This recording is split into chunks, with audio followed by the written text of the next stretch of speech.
Hi, literature class. Let's continue with our Ghost of Christmas Past, stave 4.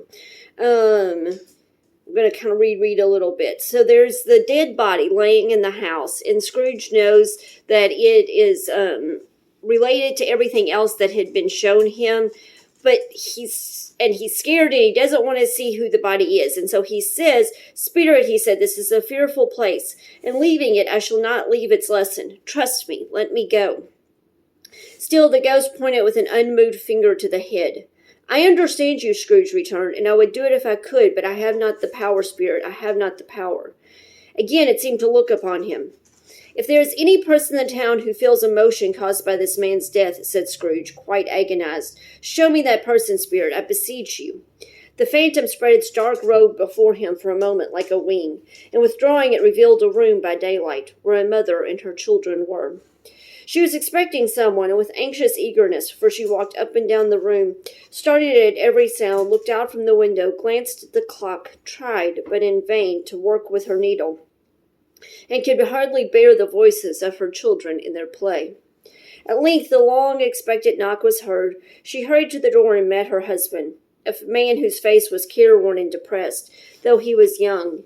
There was a remarkable expression in it now, a kind of serious delight of which he felt ashamed, and which he struggled to repress. He sat down to the dinner that had been hoarding for him by the fire, and when she asked him faintly what news, which was not until after a long silence, he appeared embarrassed how to answer. "Is it good," she said, "or bad?" to help him. "Bad," he answered.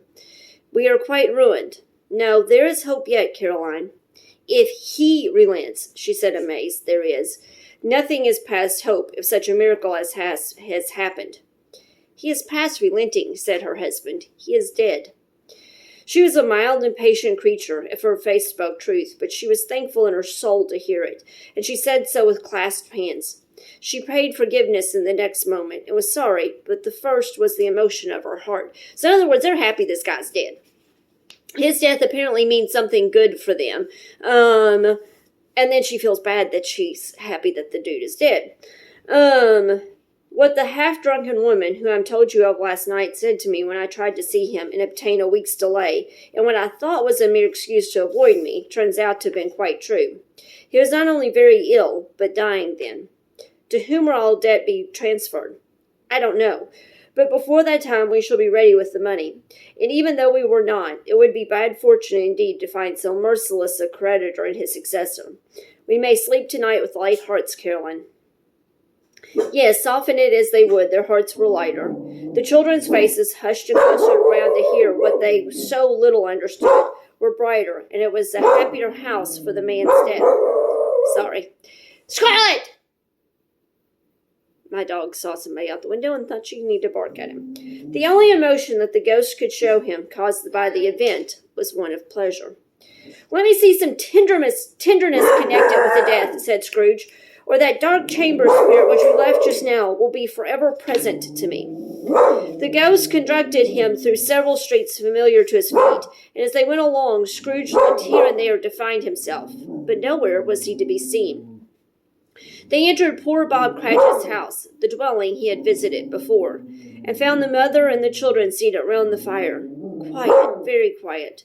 The noisy little Cratchits were still as statues in one corner, and sat looking up at Peter, who had a book before him. The mother and her daughters were engaged in sewing, but surely they were very quiet. And he took a child and set him in the midst of them. Where had Scrooge heard those words? He had not dreamed them. The boy must have read them out, and as he and the Spirit crossed the threshold, why did he not go on? The mother laid her work upon the table and put her hand up to her face. "The color hurt my eyes," she said. "The color? Ah, poor Tiny Tim." "They're better now again," said Mrs. Cratchit's wife. "It makes them weak by candlelight, and I wouldn't show weak eyes to your father when he comes home from the world. It must be near his time." "Past it, rather," Peter answered, shutting up his book.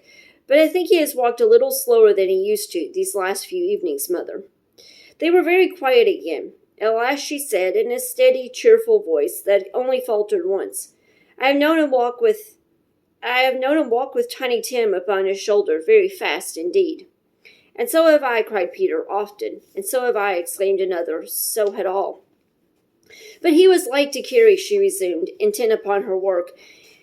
And his father loved him so that it was no trouble at all. And there is your father at the door. She hurried out to meet him, and little Bob and his comforter, he had need of it, poor fellow, came in. His tea was ready for him on the hob, and they all tried who should help him to it most. Then the two young Cratchits got upon his knees and laid each child a little cheek against his face, as if they said, "Don't mind it, father, don't be grieved." Bob was very cheerful with them and spoke pleasantly to all the family. He looked at the work upon the table and praised the industry and speed of Mrs. Cratchit and the girls. They would be done long before Sunday, he said. "Sunday? You went today, then, Robert?" said his wife. "Yes, my dear," returned Robert. "I wish you could have gone. It would have done you good to see how green a place it is. But you'll see it often. I promised him that I would walk there on a Sunday." "My little child," cried Bob, "my little child." He broke down all at once. He couldn't help it. If he could have helped it, he and his child would have been farther apart, perhaps, than they were. He left the room and went upstairs into the room above, which was lighted cheerfully and hung with Christmas. There was a chair set close beside the child, and there were signs of someone having been there lately. Poor Bob sat down in it, and when he had thawed a little and composed himself, he kissed the little face. He was reconciled to what had happened, and went down again, quite happy. They drew about the fire and talked, the girls and mother working still. Bob told them of the extraordinary kindness of Mr. Scrooge's nephew, whom he had scarcely seen but once, and who, meeting him in the street that day, and seeing that he looked just a little down, you know, said Bob, inquired what had happened to distress him. On which, said Bob, for he is the pleasantest spoken man you have ever heard, and I told him, "I'm heartily sorry for it, Mr. Cratchit," he said, "and heartily sorry for your good wife. By the by, he ever knew that, I don't know." "Knew what, my dear?" "Why, that you are a good wife," replied Bob. "Everybody knows that," said Peter. "Very well observed, my boy," cried Bob. "I hope they do." "Heartily," he said, "for your good wife. If I can be of service to you in any way," he said, giving me his card, "that's where I live. Pray come to me." "Now it wasn't," cried Bob, "for the sake of anything he might be able to do for us, so much as for his kind way. This was quite delightful. It really seemed as if he had known our Tiny Tim and felt with us." "I'm sure he's a good soul," said Mrs. Cratchit. "You would be sure of it, my dear," returned Bob, "if you saw and spoke to him. I shouldn't be at all surprised. Mark what I say, if he got Peter a better situation." "Only hear that, Peter," said Mrs. Cratchit. "And then," cried one of the girls, "Peter will be keeping company with someone and setting up for himself." "Get along with you," retorted Peter, grinning. "It's just as likely as not," said Bob, "one of these days. There's plenty of time for that, my dear. But however and whenever we part from one another, I am sure we shall none of us forget poor Tiny Tim. Shall we, or this first parting that there was among us?" "Never, never, father," they all cried. "And I know," said Bob, "I know, my dears, that when we recollect how patient and how mild he was, although he was a little child, we shall not quarrel easily among ourselves, and forget poor Tiny Tim in doing it." "No, never, father," they all cried again. "I am very happy," said little Bob. "I am very happy." Mrs. Cratchit kissed him. His daughters kissed him. The two young Cratchits kissed him, and Peter and himself shook hands. Spirit of Tiny Tim, thy childish essence was from God. So, Scrooge asked to be shown some sympathy, some emotion tied with someone's death. So instead of showing him anything having to do with the dead body that we've seen up to this point, instead he says he goes, takes him to Tiny Tim's house, where Tiny Tim has passed away and the family is upset. "Spectre," said Scrooge, "something informs me that our parting moment is at hand. I know it, but I know not how. Tell me what man that was whom we saw lying dead." The ghost of Christmas yet to come conveyed him, as before, though at a different time, he thought. Indeed, there seemed no order in these latter visions, save that they were in the future, and to the resorts of business men, but showed him not himself.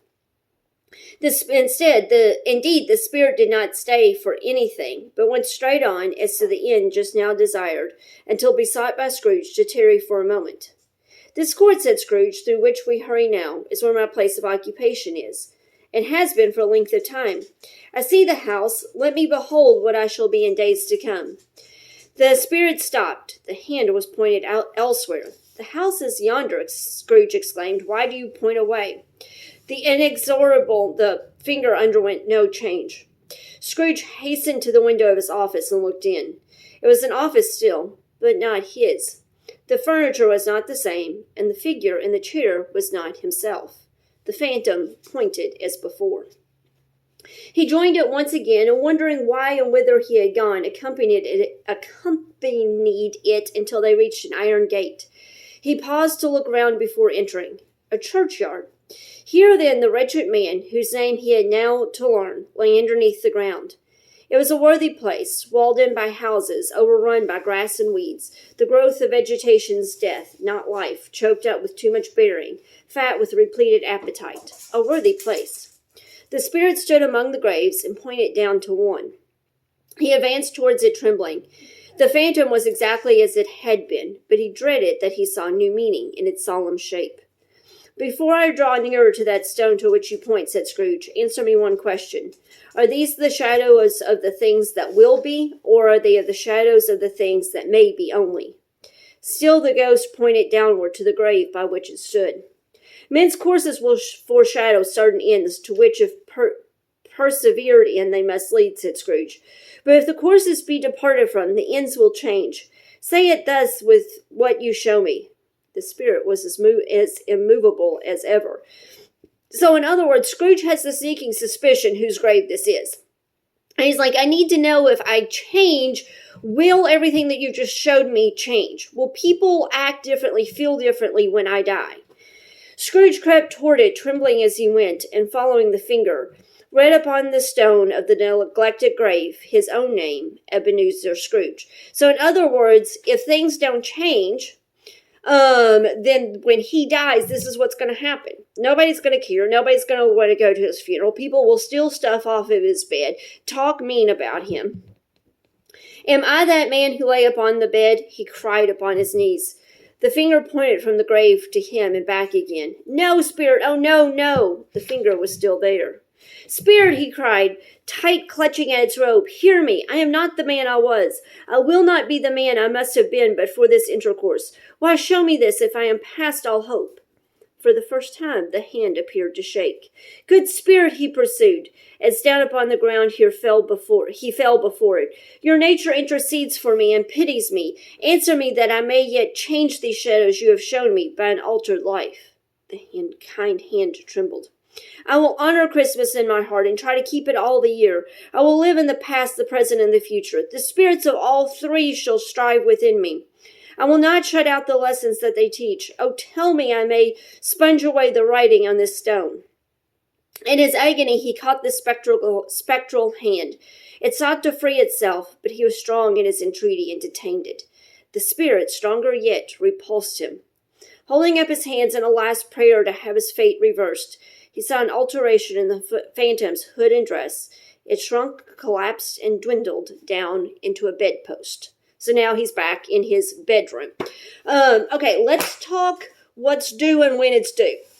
My foot's falling asleep, sorry. Okay, so, due, I'm making this for Friday. Today is Thursday, but I'm making it for Friday. So, due Thursday is the last characterization thing here.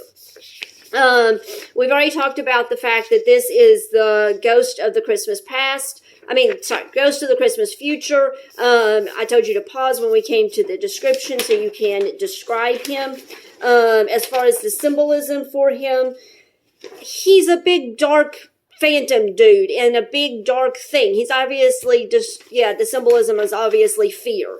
So that is due Thursday. The characterization is. The stave 4 quiz is due Thursday. On Thursday, I'll make a video of me reading the last stave, And due on Thursday will be the quiz for the last stave. I know normally I say I give it to you on Thursday, it's due on Friday. I'm going to give it to you on Thursday. I want you to do it on Thursday because I don't want anything to be due on Friday because what I do is because I want to be done grading everything by like 4:30 at the latest on Friday. So if I say it's due on Friday, I will have somebody who will turn it in Friday at like midnight. And I'll be honest, I'll think about you all over Christmas. I'll pray for you all over Christmas. I don't want to think about homework over Christmas. I do not want to be grading your all stuff that I'm still getting trickled in over Christmas break on LMS. So my goal is I'm going to assign everything due by Thursday midnight so then I can spend all day Friday grading, and if I have to, chasing down things that haven't been turned in. But hopefully I can just spend all day Friday grading everything, and then we'll be done. So that is my goal, my hope. So that is why Thursday I will assign stave 5. I will put the video for stave 5 on Thursday because that would be our literature day. But I'm going to make it due Thursday by midnight. The only thing it'll be adding, though, is 10 questions for the stave 5. If it's even 10 questions, because stave 5 is shorter. Also remember, due on Thursday, you'll have to finish the cause and effect page. Based on today, you can do question 9 of the cause and effect. Question 9 is from stave 4, the stave we just read. Question 10 is from stave 5. And then you also will have the vocabulary, if they call it a test, it's not a test. Use the dictionary. This is also going to be due on Thursday. So that way the book will be completely finished come Thursday. So hopefully that all makes sense. So I will see you on Thursday when we finish it. And I will see you in History Bible on a more regular basis. Have a great weekend.